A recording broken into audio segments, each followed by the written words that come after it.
This is Charles Garrett, founder of Garrett Electronics, the world's largest manufacturer of metal detectors, and a highly successful treasure hunter in his own right. Let's find out what he's doing. Charles, Mr. Garrett? Yes? We wonder just what you're doing with all those books. I'm treasure hunting. Treasure hunting? At home? In your study? With these books? Yes, I'm working on a project that's going to take a lot of research. You know, successful treasure hunting always requires a great deal of research.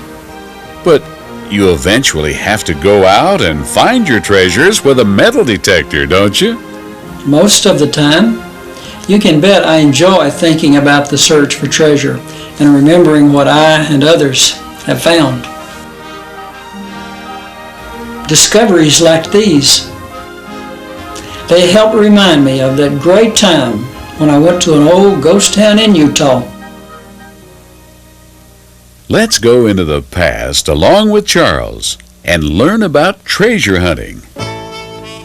As he recalls what happened in Utah when he received permission to search a long-lost ghost town that he had discovered through investigating old maps and historical documents.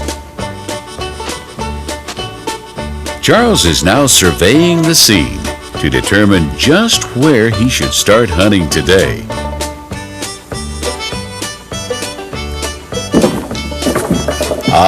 He selected the old bank.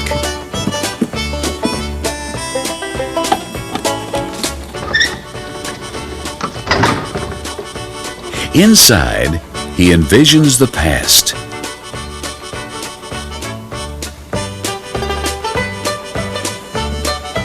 And there surely must have been a coin or two dropped out front.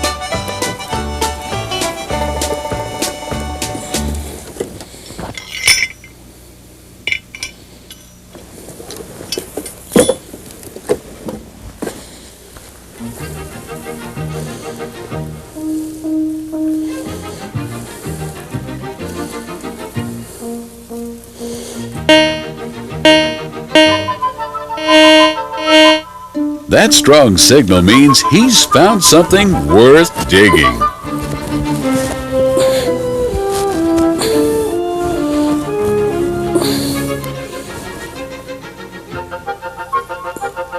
Because these coins lost long ago are deeply buried, it's necessary to use a quality, deep-seeking detector.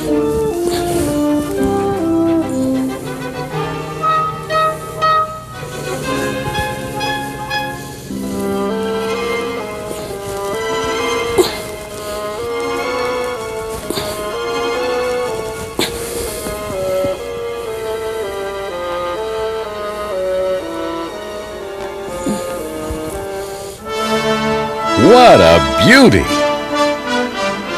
A gold coin. That's really something to remember with pride, isn't it?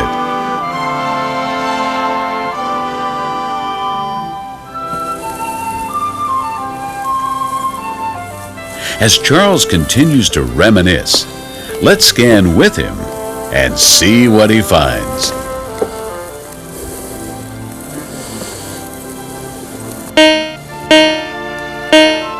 Looks like he's discovered something else. One discovery after another.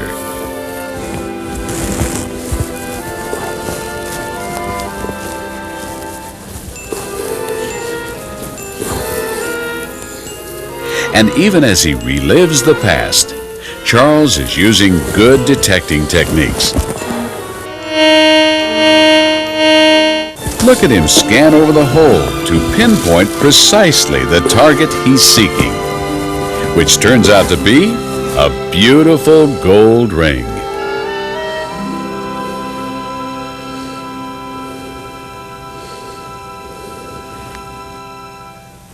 But you never know what you'll find when you're scanning with a metal detector, especially in a ghost town. Here we find Charles looking around an old blacksmith shop. Let's see what this target is. Another coin? Perhaps another ring. No, it's an old rusty pair of handcuffs. And you can see where they've been broken. Wonder if the old blacksmith helped someone to escape 100 years ago. Such mysteries are part of the fun of metal detecting.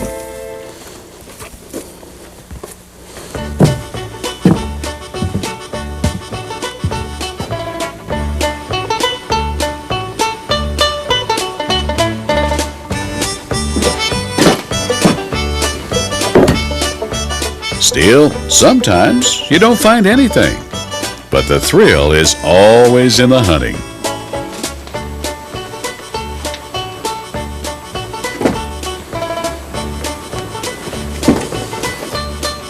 Charles does a thorough search of this old house, even inspecting its fireplace. But anything that was left here has already been taken.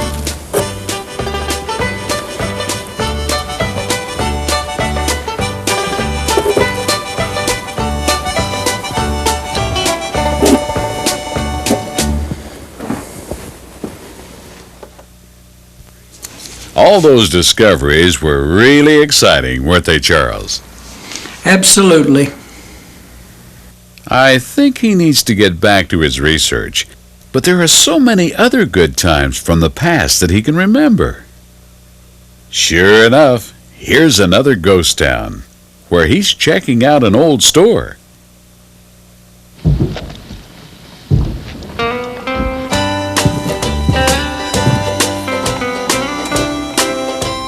Notice how he looks it over thoroughly to make certain there is nothing threatening inside and that it is structurally sound.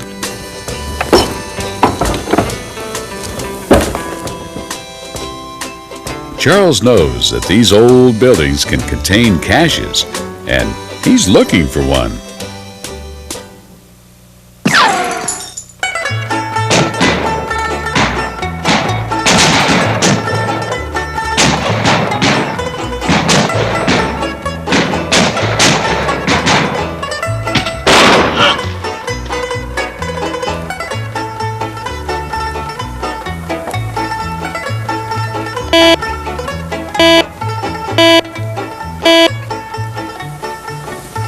The empty spaces around doors and windows are popular hiding places, and Charles seems to have found something. Notice how careful he is as he pulls back the board. You never want to damage any hunting location. Charles suggests that you always try to leave every site in better condition than you found it.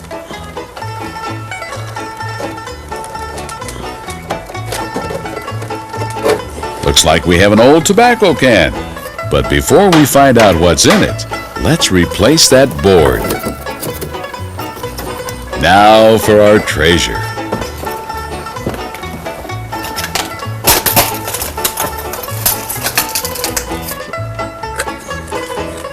Ooh, boy.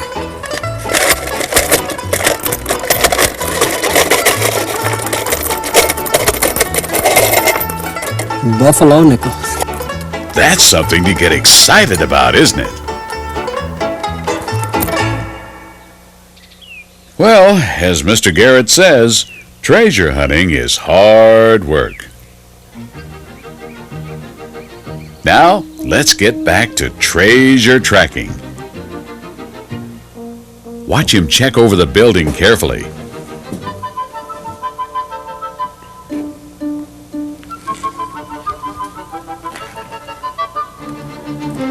Again, around windows and doors are always good places to look.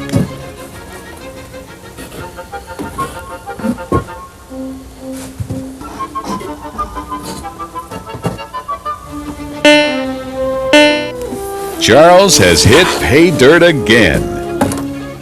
Let's see what he's discovered this time.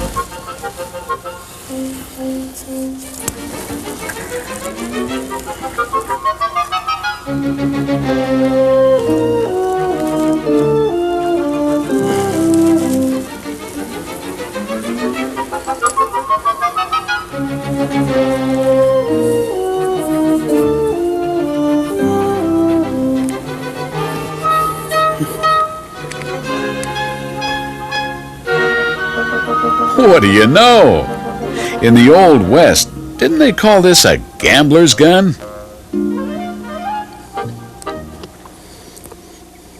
Let's go outdoors, have an apple, and see what else we found that this little gun was meant to guard. Yes! Look at all these coins.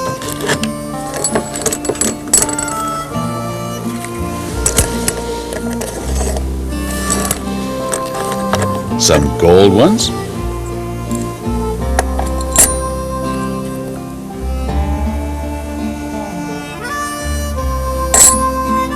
And a gold nugget.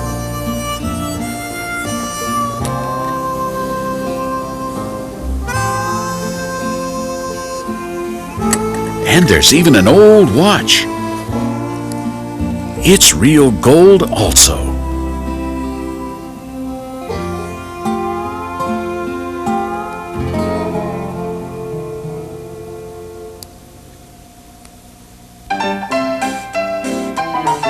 Must have been a saloon at one time, don't you think? Charles's thorough research, completed before he came here, indicated that a cache was buried somewhere beneath this floor. And he's using the depth multiplier now to try to find it. With this amazing attachment, a detector can search more than 4 times deeper than normal and ignore small pieces of junk metal.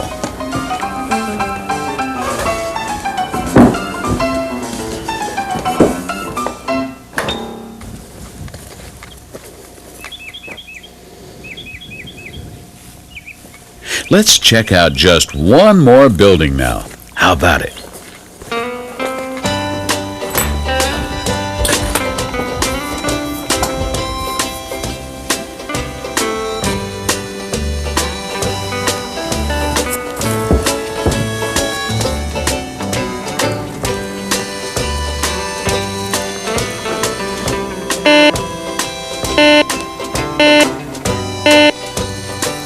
Charles seems to have found something over the door.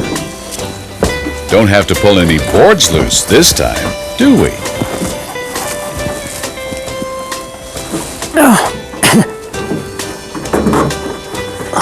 Well, look at that. Why, it's an old tin box, just where the research said it would be. Now, let's see if it contains that treasure. What do we have here? Dear friend, whoever you are, congratulations. You found the treasure box, but I took the treasure on July 25th, 1974. That's all right. Well, thanks, buddy, for the nice little treasure box.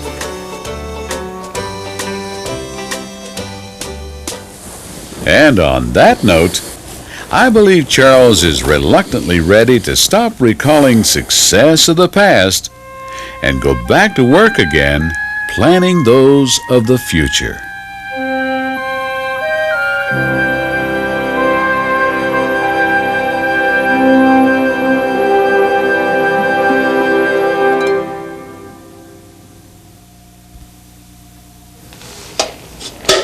Well, those good times are what bring joy to the hobby of metal detecting.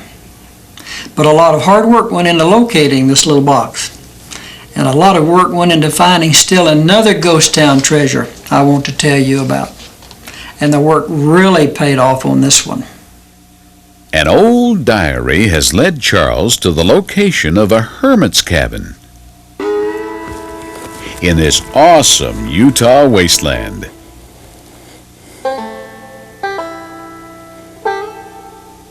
His next challenge was to search this cabin and recover a treasure that was mentioned in the diary.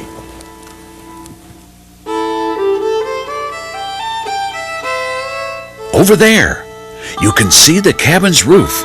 It's built right into the mountain itself. My gosh. Now, on to the cabin and the treasure.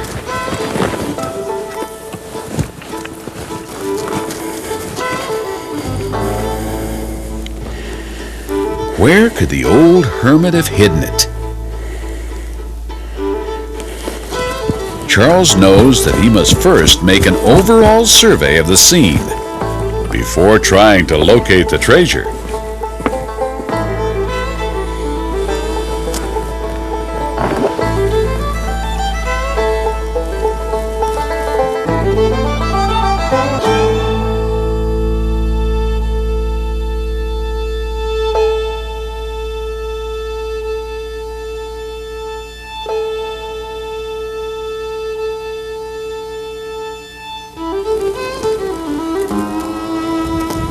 After studying the location carefully, Charles decides to begin scanning outside the cramped cabin itself.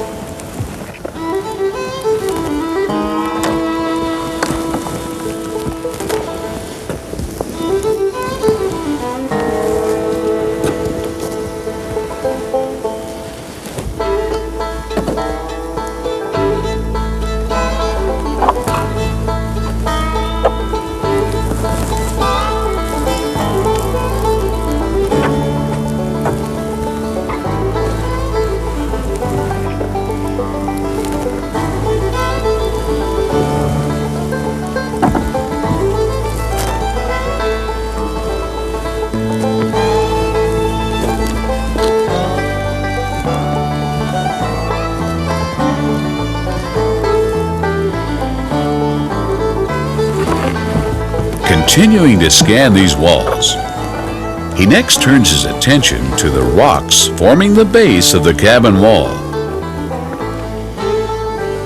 These rocks make good hiding places because they can be moved so easily to conceal a treasure.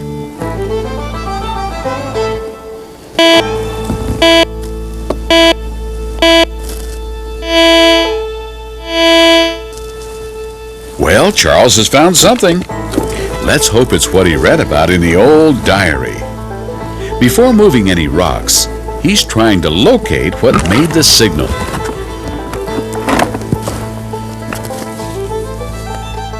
Now, he's going after it.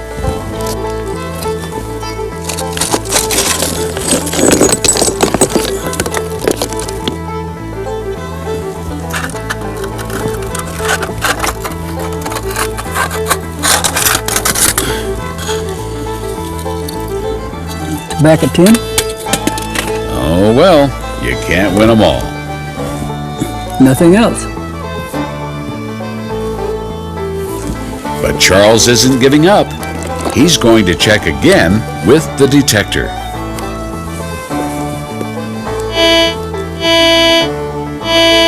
No, it's not empty. My, this one's hard to get to. Oh. And he's found something way back in the rocks. Now, another tobacco tin. No, it's too heavy to be empty.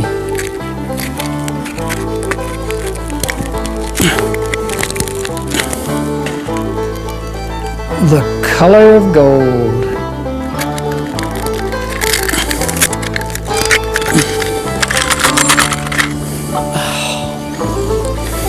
And look at that.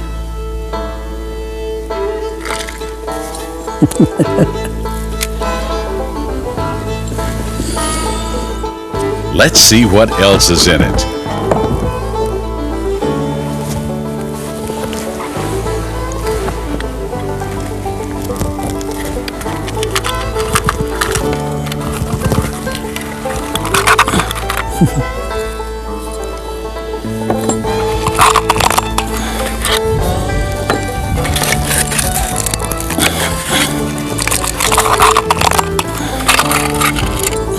That's a discovery hard to forget.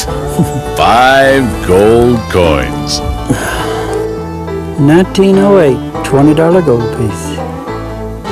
Charles's research in studying this hermit's diary, then finding his cabin, really paid off.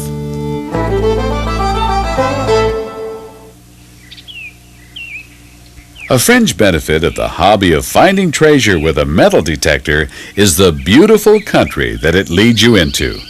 Just look at the scenery here on this mountainside.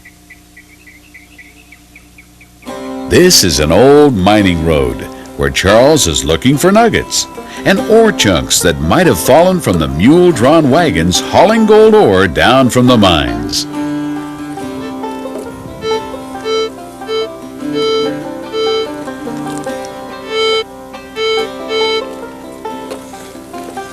Look at the techniques he uses to inspect his discovery, carefully digging through the rocks with a pick and re-scanning with his detector to find the exact spot.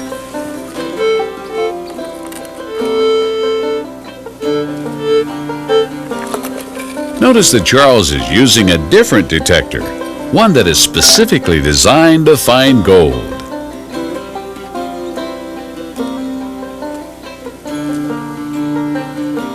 And it all paid off with this handsome little gold nugget.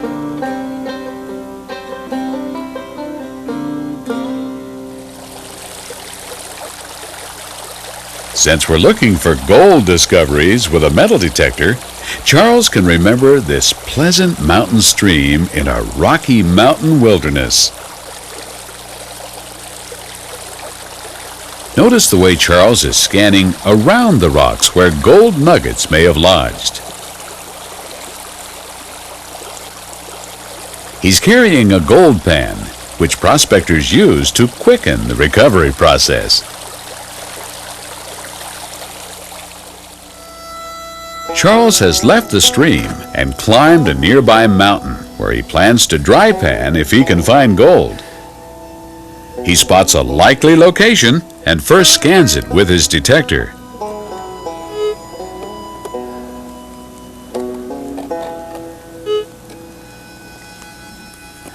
When he gets a positive signal, he uses his pick to collect rocks and soil from the likely spot into a gold pan for dry panning.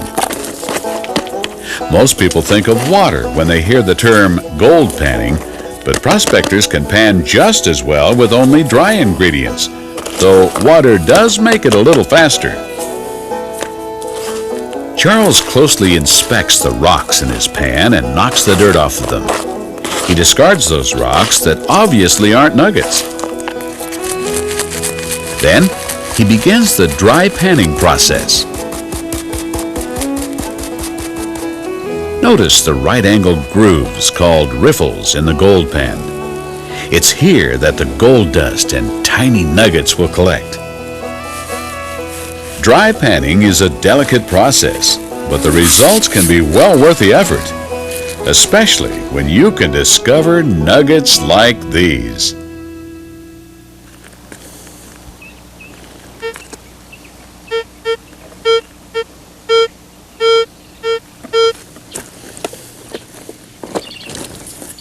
There are many ways to find precious metals with a detector. Remember, the old-time prospectors had to rely on their eyes alone, and they missed a lot. Here, Charles is checking a pile of rocks discarded from an old abandoned mine.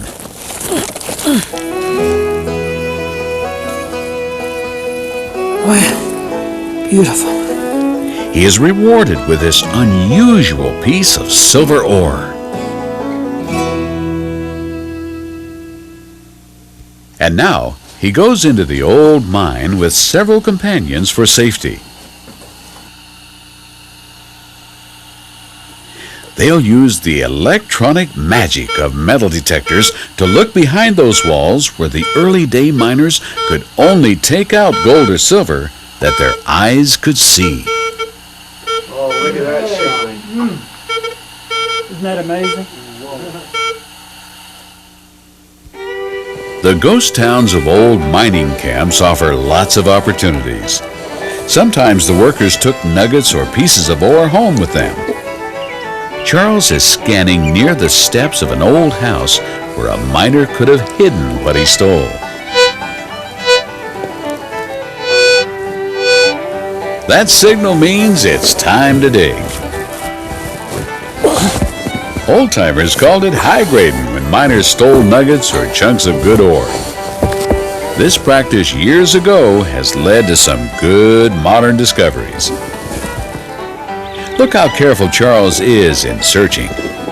He doesn't want to damage anything valuable. And sure enough, he seems to have found something old and probably valuable.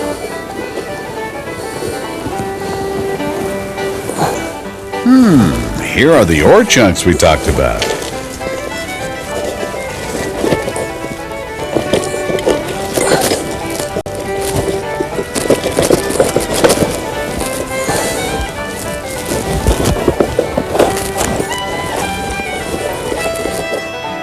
These are some really nice ones, aren't they?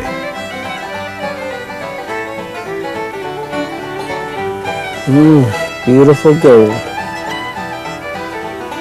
Yes, this old high grader certainly seems to have been busy, and he left behind another discovery to highlight the treasure hunting success of Charles Garrett.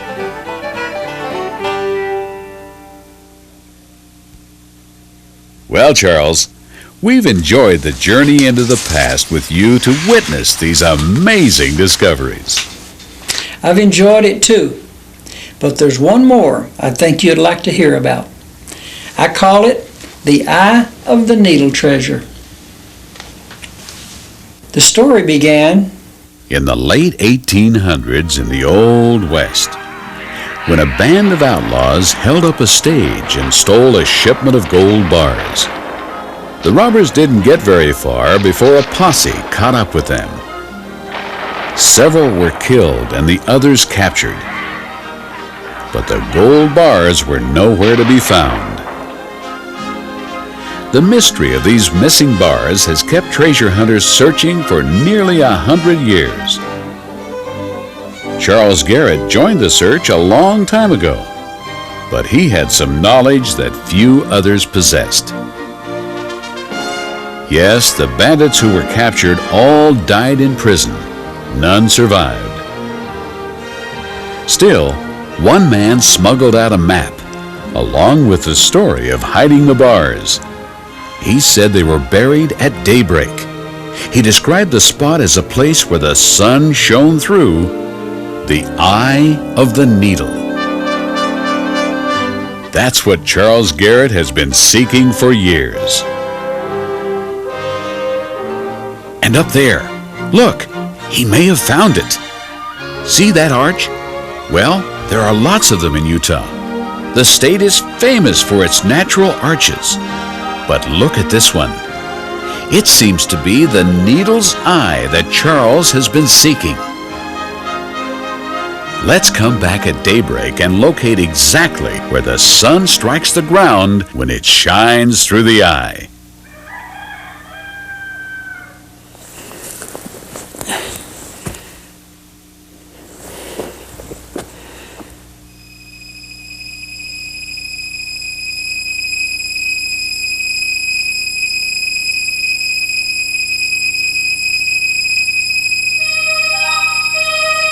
Here comes the sun, and Charles is ready and waiting. Wow, look at that! This is the spot. We'll start scanning here.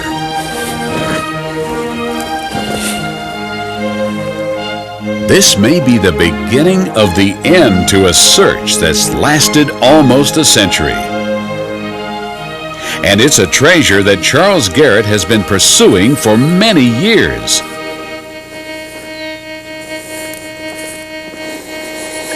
He knows that his target is a big one, and he's using the depth multiplier for faster and deeper scanning, and for ignoring small pieces of trash metal.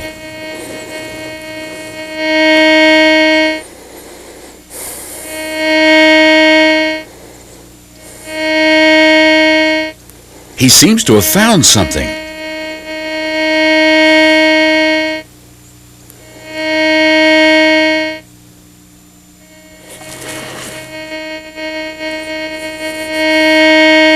Now he'll turn around and scan over it from another direction.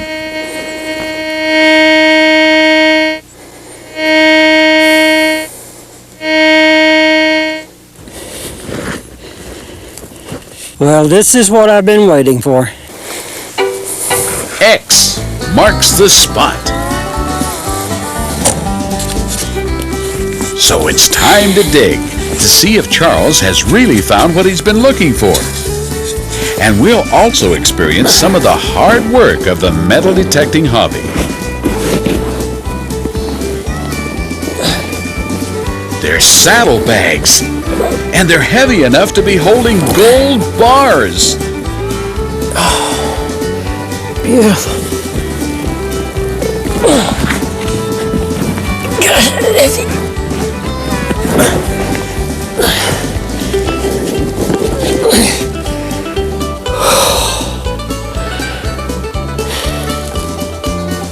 Waited a long time for this.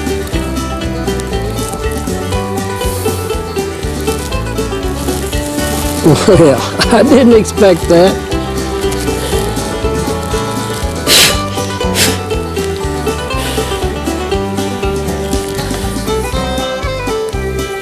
Well, there's more. Oh, much more. Golly.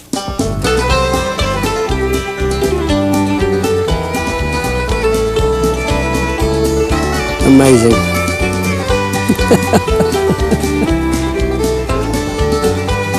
Heavy, aren't they? This is truly a dream come true. The payoff of years of research and hunting. Moments like this are what the hobby is all about. And they wipe out the memory of all that hard work that led to this wonderful discovery. One more. I can't believe it.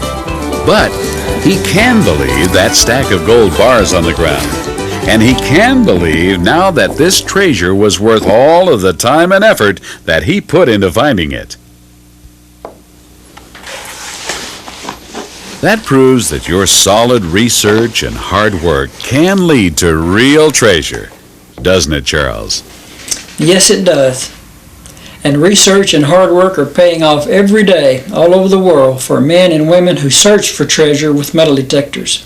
Believe me, the treasures are there, in ghost towns and at countless other locations. They're just waiting to be found.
Hi, I'm Charles Garrett.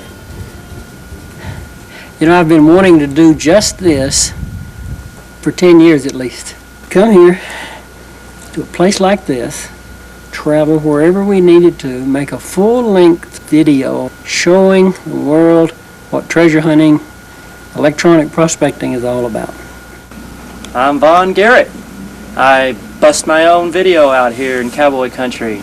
and we're out here making a really cool video about ghost towning, about treasure hunting, searching for gold, searching for relics, buried treasure, etc., etc. I'm Eric.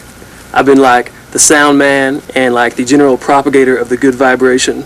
My name is Hal Dawson. I'm with Mr. Garrett on this trip to research ghost towns, take some photography, and talk to him in general about the book we're going to write on ghost towns. Hey, I'm Dave Lovelace, and we're great to have you here on the Gunsmoke movie set. I was asked what my role is in this shooting match, and I guess you'd refer to me as the ambassador of goodwill and the coordinator of logistics. My name is Richard Graham, and for the past 12 years I've been trying to get Charles Garrett to come to the state of Utah. So for the past 10 days we've been traveling throughout the state of Utah. Hi, I'm Norma Graham, the trip mom and Richard Graham's wife. I'm Stan Bell. I'm one of the drivers, paramedic, grip boy, and anything else they can think of. Very enjoyable trip for me. I've learned a lot about metal detection, and I hope to learn a lot more in the future.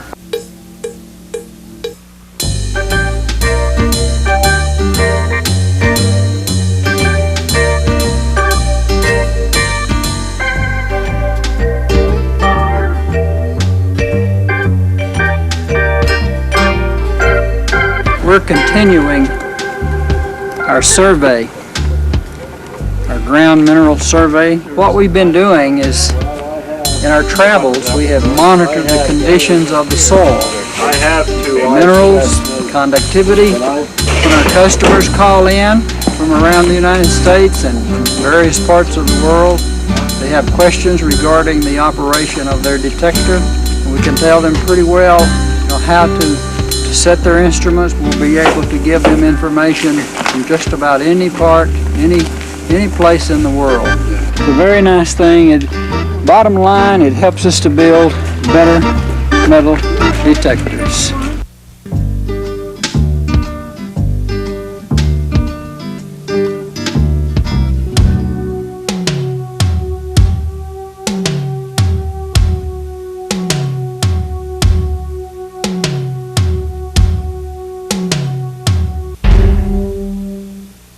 My friend, the mine owner, has agreed to let me photograph it and do a scan with my detector.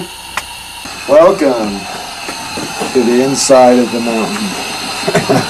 Did you see how they built the roof of the mine up there with logs? Well, they took another tunnel there and they went outside. They went up. They follow the band of galena, a great band of galena, right on the pink quartzite. There's a lot of crystals on the ceiling here. Let's see if there's anything left. Here's some right up here, right above you. Yeah, that's sphalerite too. Maybe we can find some black ruby or honey or lime sphalerite. That's a great mineral. You know, faceting grade sphalerite is found in this mine. It's one of the few places you can find the kind of facet. I'll be done. Has 4 times the brilliance of a diamond. And they just love to come up here and find that. There's a big pyrite rock in here. See the pyrite hanging right there? Yeah. And so what Zinc. is this? Zinc. Oh. Go ahead. Automatic rewind. Yeah. That's probably the tracks. Oh, no wonder it's so heavy. Slightly conductive. And then here's the pretty spot. Oh, that's good. That's what they're... Isn't that great? Let's move this. Whoa. I like that. That's amazing. Well, that's conductive. This tested out by 100 ounces. Yeah. Yeah. Per ton. Good stuff. It's very rich, highly conductive, and of course a detector is a metal detector, but it's a conducting device, so the metal must be conductive.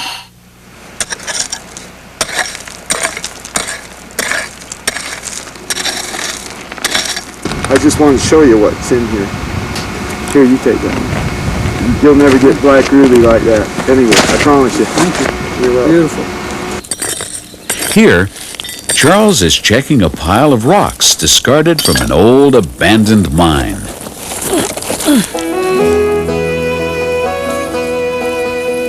Well, beautiful. This is a highly conductive chunk of silver ore that we found outside the mine.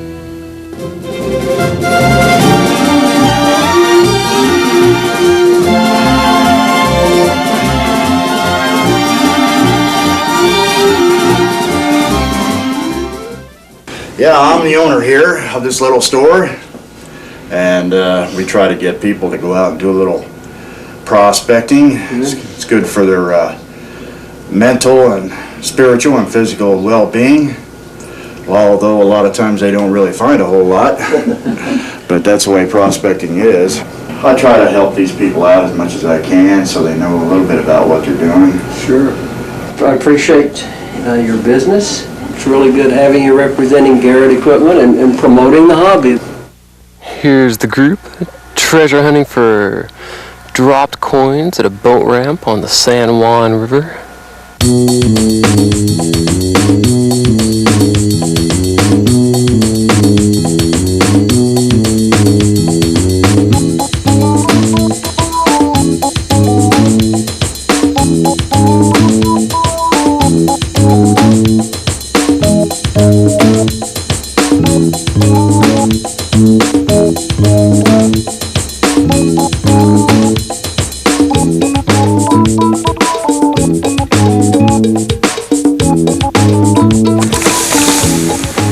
What you making there, AC? That's fried spuds and onions, and that'll be corn. And as soon as we get those pretty close to done, then we'll scratch our coals out there so you can put that grate on, and we'll start cooking a beefsteak or two.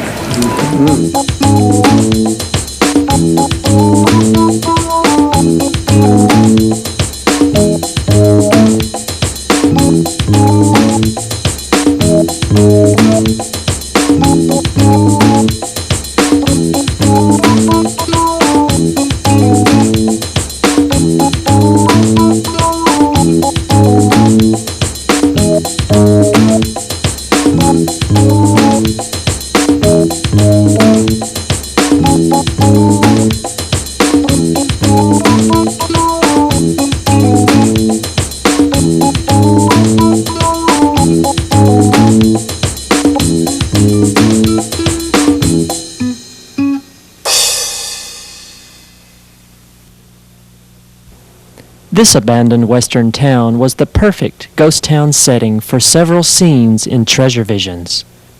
The wooden buildings had the look and the sound of the rustic Old West.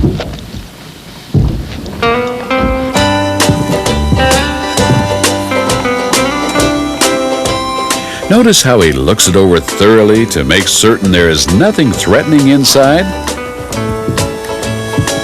and that it is structurally sound.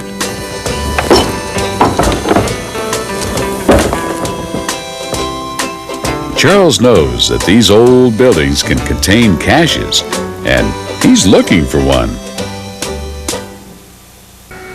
I'm racing against time here. I'm a little bit antsy, but that's normal. After I get this scene done here with him discovering the note in the tin box, then I have a shot to do for the sunset. Beautiful, okay. And then you'll come and you'll open it up. Good, good, good. Okay, and you pull out the note. That's beautiful like that. Just like that? Yeah, And that's it on this angle. Thanks, buddy, for the nice little treasure box. Cut. Good. That was beautiful.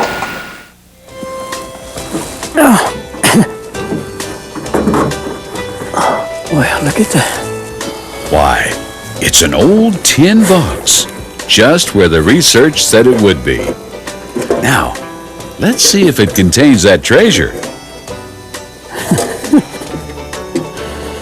What do we have here?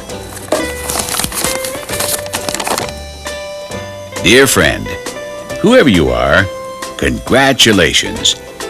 You found the treasure box, but I took the treasure on July This story is 25th, true. 1974. A treasure box was found that contained only a note written by the first person who found the treasure. Thanks, buddy, for the nice little treasure box. Yes, I was. We worked almost non-stop 7 days from sun up until sundown. All right, take 2, action. On all of the location scenes throughout Treasure Visions, I used available lighting. On the high grader scene, there was a hole in the roof that the sun shined directly through, which in essence became my key light for the gold. Yes, this old high grader certainly seems to have been busy. These nuggets were not made by nature, but were made by some early day prospector who melted down his ore. This is just a super close-up of those nuggets. Full screen. Cut. All right. We're okay. We'll get there. This is an old mining road where Charles is looking for nuggets. This nugget I found on the mining road is an actual gold discovery that I made in Idaho. This was such a significant canyon is by virtue of the fact that in this arid area there is very little, if any, water. And there was a spring here where they could get their water. They could hide in the caves. It was an area that even in the winter would not get very, very cold. Would be very little snow. The humidity would always be relatively dry. This was the southernmost tip of the Outlaw Trail. There was a natural barrier here which the posses could not figure out. But this was just a natural area that offered them all of the protection, and few posses would venture in because it would take days to try to search out all of the areas where they became, they suspected that they might be. Well, where would an outlaw bury a treasure in a place like this? Outlaw Canyon. When you look for outlaw treasure, you have to think like the outlaw.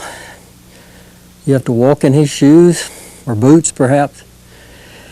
You have to think like he thinks. Let's assume you have a cowboy or two. Perfect place to hole up. It's a little closed canyon. There's water at the other end. It's an ideal place. It's 50 miles from nowhere. I can remember what my good friend Roy Lego told me. He said, Charles, when you're looking for an outlaw cache or a hidden cache, he said, don't make it hard. Don't make it difficult. Make it easy. You have a guy and he has 50 pounds, 100 pounds, or 200 pounds of, say, gold coins. They're not going to climb that mountain over there to put it up. Too tall. Why go that kind of effort? There's too many other places. Now, they might put it under a big rock. See, if they can move that rock and slide it out of the way a little bit and dig a little hole and put their money in the ground and put that rock back, and if it looks natural, undisturbed, might be a good place. And they would remember that rock. And they'd think about that rock and during their sleep. So, when you're looking for anything, outlaw loot, any kind of buried treasure, try to think like the person who put it down. Walk in his shoes. Think like he thought. Look at the elements. Look at the surroundings. And then try to figure one or more, maybe 2 or 3 or 4 places he might have put it, and work those first. You'll do those things and study the terrain and be patient. You'll find treasure. You'll find the caches. You may find right here one under that big rock. You might find one over there in that crevice, that crack. Or you might find mine, the one I hid right over here under the Sphinx. So, good luck.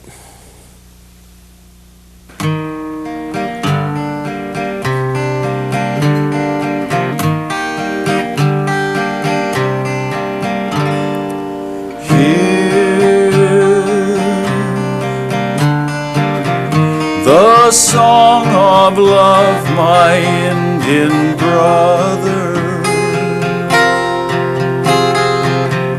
Let not the friendship fire smother, but let its flames forever grow.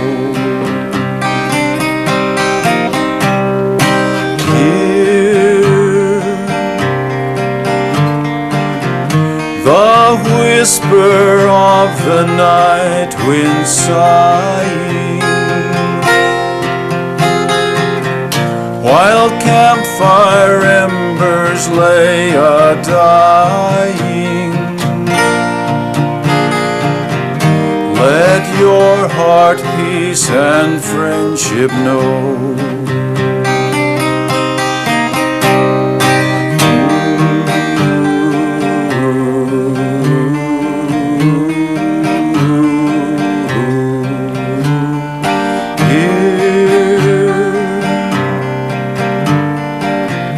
The song of love, my Indian brother. Let not the friendship fire smother,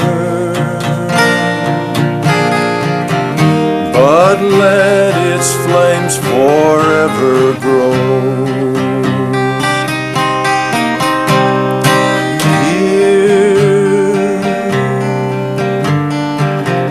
The whisper of the night wind sighing,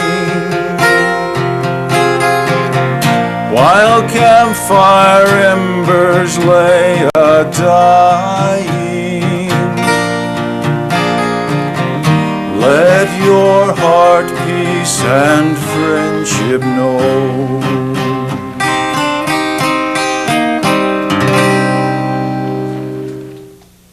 We found this in '87. 87. Yeah, we've had it on loan. We've had it on loan up at the museum, and they redid the museum, and they numbered it and everything. But how old is it? About 1,200 years old. Isn't it beautiful? Congratulations.